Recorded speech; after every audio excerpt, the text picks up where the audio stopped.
your age and that you consent to the legal agreement. Next, take a picture of your ID photo.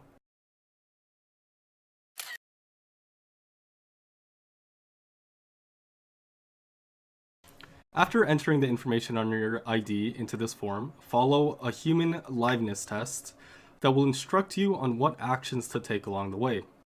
This simple but important step distinguishes real humans like you from fake accounts and computer scripts that try to hoard pi.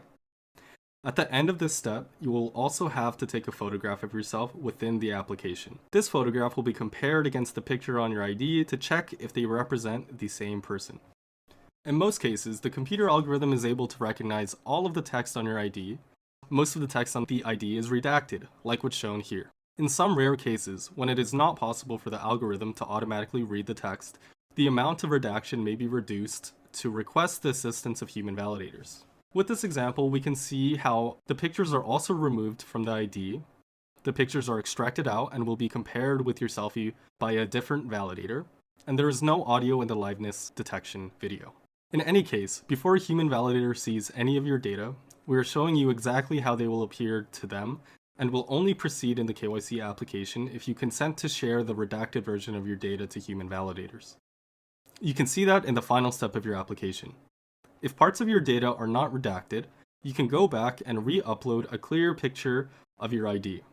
How well the machine automation works very much depends on the quality of the photo of your ID document. So, in a sense, if you want to minimize the chance of your personal data being seen by human validators, try to provide the best possible photo of your ID document with good lighting, clear and focused content, and a straight and correct angle. Once you are comfortable with your obfuscated data, press submit and you are now done. Keep in mind that your full ID and data are processed by the servers, and the redacted version is processed by human validators. And that's all you need to do to KYC. Also note that this demo is only the current version of the KYC app, and is subject to change and improvements as it's being further developed. Now, if you're curious to know how exactly the KYC validation will be performed, continue watching this video. In this KYC solution, most steps of a KYC check will be performed by machines automatically, including data extraction from documents, data obfuscation, data matching, account name matching, and sanction screening.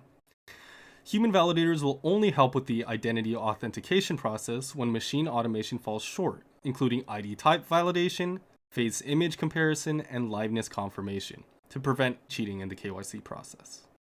These are selected pioneers who have already passed KYC, verified their identity, and have legally agreed to maintain the confidentiality of any data they see.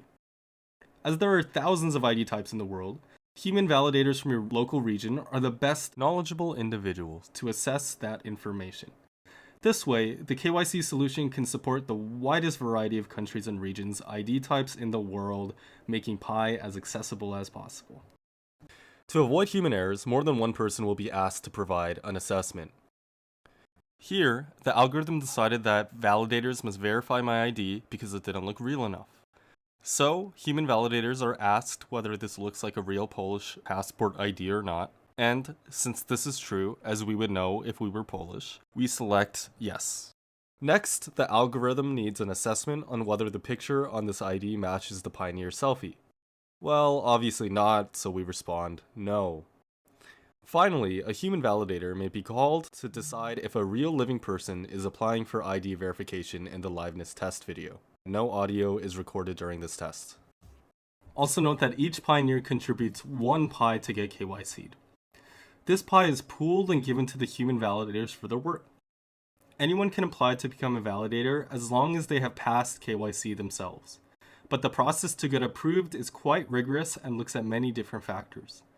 Moreover, even when a pioneer is admitted to the program, they are initially only provisionally